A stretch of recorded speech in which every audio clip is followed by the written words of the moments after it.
Mo, I appreciate you jumping on. This is going to be just a real quick one because it's about the Senator Alex Padilla out of California incident that occurred.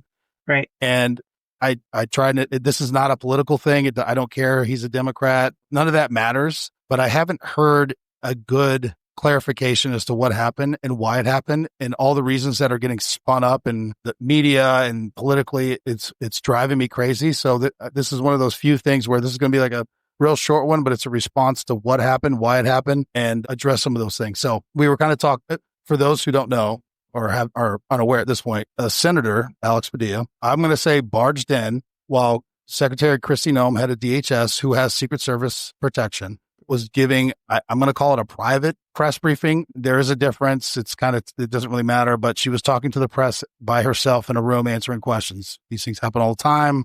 People do this all the time. It's not out on the street. It's not open to the public to just barge right in. Senator Padilla comes in and starts yelling questions over the press, approaching Secretary Noem. I'm not saying he was hostile or there was a threat, but there is a decorum that has to be maintained because the one thing Secret Service, we protect you from hurt and harm, but also embarrassment. So we can't let people just run around screaming, throwing, whatever it is, right? Even if they're not going to be injured, we're not going to allow that kind of behavior. Nobody knew who he was. He wasn't wearing his pen. He wasn't identified. And I'm going to address this. It doesn't matter even if he was, because you still can't do that. You don't act that way, period, the end, Republican or Democrat, doesn't matter. And he's just yelling and screaming at her. And then I got to rewatch the video. I'm not sure if it was Secret Service or not, but anyway, he was grabbed by the arms, led out of the room. Multi-pronged thing, and Mo, fill it in if I start rambling. One, the fact that he wasn't wearing anything to identify himself. People do this on the regular. They'll say, I have a meeting with the president. I'm a congressman of this. I'm a this. The Secret Service doesn't know every single senator by face or by name, let alone every congressman, but we'll stick with senators for this point, for this conversation. We don't know them all, but they change, right? So that's number one. So we don't know who you are. You're coming into an enclosed meeting and you start yelling and screaming. We're going to address the issue. Second, he says that I've heard phrase he was slammed on the ground and detained and all this stuff. He was not slammed on the ground. He was handcuffed. It's called passive resistance, where he didn't want to comply. He wanted to get his questions heard. He seemed, insulted and affronted that he was even being touched, which is asinine. They figured out who he was. They assessed that he is really who he says he is. He's not a threat to the protectee. And then from my readings, he went through the proper channels and had a sit-down meeting with Kristi Noem, and they had a conversation, which is what should have happened in the beginning. But let me back it all the way up, because that's usually where it stops. One side saying, well, we didn't know who he was. It doesn't fucking matter. Even if everybody knew who he was, you can't just run up on a protectee and start yelling and screaming, whether it's questions or not. That is not the time or the place, right? You set up a meeting. There's proper channels. Everybody has proper channels. There's a million fucking staffers, DC. Everybody knows everybody. If you want to get in touch with somebody and you're in that field, you know how to do it. Doing it while they're in the middle of an event with Secret Service around you is not the time for you to go act like an asshole. Once again, I don't care if you're Democrat or Republican, it would happen. The same things would happen. So even if everybody knew he was supposed to be there or allowed to be there or whatever the phraseology is, you still can't do that. I can tell you from my own personal experience, I've been inside the DNC or the RNC or the Capitol or the White House, whatever it is. People can't just walk in because I'm a congressman, I'm a senator. I will stop them and say, who are you? Do you have an appointment? Do they know you're coming? And if the answer is no, turn around and go that way. 99.999% of the time they go, they might get pissy or huffy, but they do the right things. They're not going to try to barrel roll through the Secret Service. But on a handful of times, especially when you're inside like a DNC or an RNC, that's used like Congress people. And I think it's only Congress people. I don't know if senators have offices, but that's kind of their building, right? They have offices there. They're used to walking around. I can remember a time where the Vice President, Harris at the time, we were in the DNC, had slated time to record campaign stuff like that. And some congressman was walking around the hallways on his phone, just all loud on speakerphone. She was like an hour out. And I said, sir, the Vice President is coming. When she's here, I need you to move. You can't be doing this. In no world will we ever allow this. Yeah, I know who she is. I'm a congressman. I said, I can appreciate that. Unless you talk to her staff, I need you to leave when she gets here. I didn't stop him or anything like that. Time comes, she's 5 minutes out. I said, sir, I need you to move. I will say once again, nothing physical happened, nothing like that. But he was just like, I know who she is. I'll say hi, whatever. I said, no, you're not. And I had to get assertive and say, I need you to leave. And if you want to talk to her, have your whoever reach out to her, figure that out. But you're not just going to be there at the elevator when hey, how you doing? That's not how any of this goes. That's not how it works. That's not how any security plan works. He was pissy, to say the least. She comes. I told the 15, which is, the boss at the time, this is what happened. Thing unprofessional happened. There's witnesses everywhere. I said, but this is what was going on. Did you put hands on him? I did not put hands on him because but let me tell you something. If he wouldn't have left, I would have escorted his ass down the hallway and be like, don't let him move. Once again, it's not a power. It's not necessarily a power thing, but the Secret Service, if you were given Secret Service protection, whether it's the president, the vice president, a cabinet member, head of a department, that is your priority over and above any other priority. Right. You can't I don't care what elected official you are. You can't just barge your way into someone's office. It doesn't go that way. Right. And I could tell you, even on Trump's detail, when he was in Mar-a-Lago his first term, senators, congresspeople, local, state officials would just show up and want to meet with Trump. No, it doesn't work that way. Yeah. There would be pissy conversations. Once again, I'm trying to remember. I've never encountered I had an experience where I had to put hands on a senator or congresspeople, but these things do happen. And the way it's getting blown out of proportion. And the reason I'm a little pissy is because now they're calling for a full investigation. They want to put these agents on administrative leave or investigate. It's like they did exactly what they're supposed to. Right. And I will say that it should be incumbent upon the leaders of the Secret Service to step out and say that, because it does not matter political affiliation. If I have a directive as a law enforcement officer and they are an arm of enforcement, you have that directive. I don't care who you are.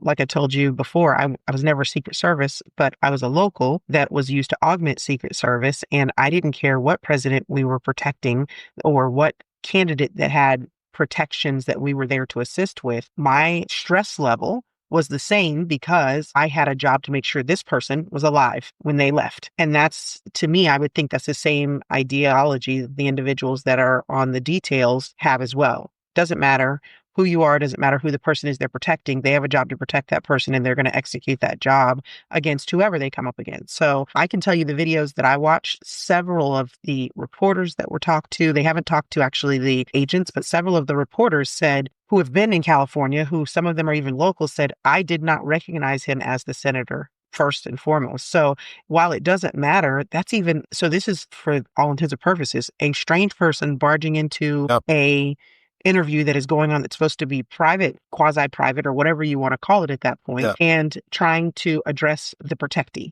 And that's what it boils down to. So like or not how it was handled, understand this is why it was handled that way, and there's no reason to call forth a investigation or anything like that. You cannot like how it was done, but it doesn't mean it wasn't done right.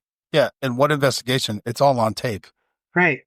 You saw what happened, and threats are real. You just had that local official, him and his wife were assassinated in Minnesota, and they're elected officials. They'll never do that. You just had a congresswoman get arrested for assaulting, and I believe an ICE agent or a border patrol, I can't remember, at a detention facility. Yeah. Yes, it is. And I can tell you on Harris's side, she would have large scale speaking events with congresspeople, and some of them had to be escorted out, not by Secret Service, by staff, because they wanted to posture, throw up signs, start screaming over her. Once again, that's not the time or the place to do that, but they're just grandstanding for whatever reason. Again, these are all different incidents that occurred, but it's irritating the shit out of me because it's going a little bit beyond just normal politics where you disagree with something someone's saying. Like now you're trying to make it seem like the Secret Service is like, I don't know, Shylarkin for the government, which is insane. I will say the video, one of the ones that I watched too, it was actually the video that his aides recorded, and it showed it from behind him perspective. Yep. I didn't think that he was handled very rough at all. They did escort him out. As he tried to turn and come back a couple times, they made sure that he went out. And then when he went out into the hallway, his aides recorded. They said, go to your knees, go down to your belly. He was kind of on his side and would not go to his belly. And they were like, give me your hands. But to me, handled super appropriately, in my opinion, based on their directives. They weren't they weren't, they were there to protect the protectee. And what they were doing was just that. And they were super still, because at one point he does, after they originally put hands on him, he says, I'm Senator, and he goes, I'm a senator. And then he says his name.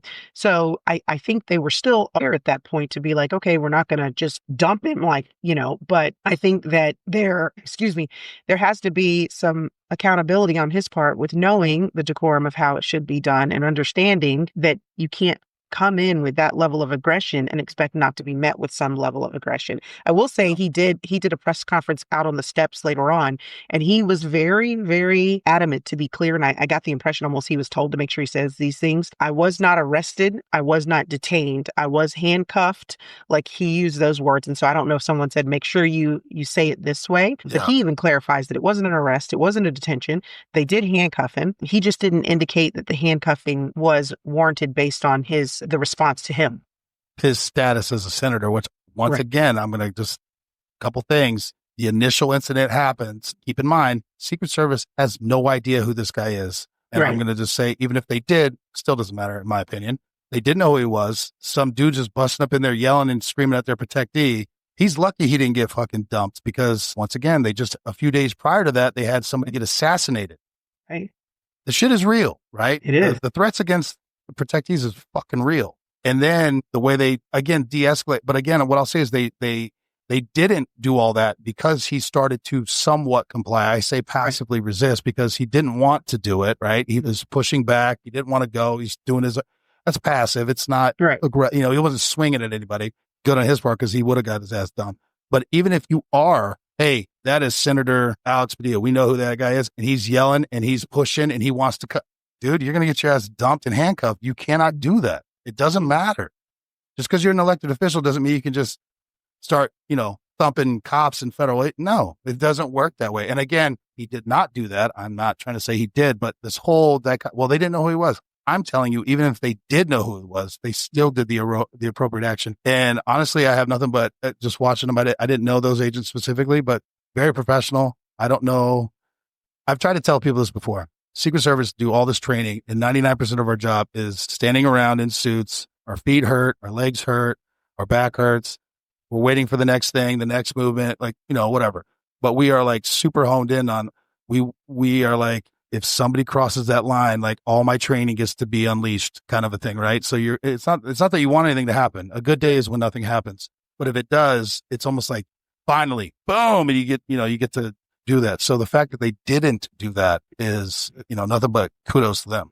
Right. I definitely agree with you. I will say this. We used to joke, and this is probably not a good joke, but we used to what would happen if two protectees decided they wanted to go at it? Like, how would that work? I mean, it's a draw at that point. I was like, well, it depends on who's winning, I guess. No, anyway, I'm sorry. Poor teams, but we used to talk about these things. Like, I wonder how would you handle that? Yes. Mo, thank you. I know this is a quick one, but I wanted to get it out there. No, interesting. I'm glad that we did put something out about it, because I think it is important to not get wrapped around the axle of the politics and not just look at it for what it is. You know what? Let me just say this too. You and I are good friends, and you and I know each other. If I, whatever reason, went out my mind and just walked up in your house and started yelling and screaming at Frank, or my God, let alone your son, I would assume correctly, you would jack my ass up, and you know exactly who I am. Now, take it out that it's some rando that you may be an acquaintance. Bro, he gonna make it out. He gonna make it out. Well, yeah, again, this is a house. It's a little different setting, but I'm just saying it doesn't matter.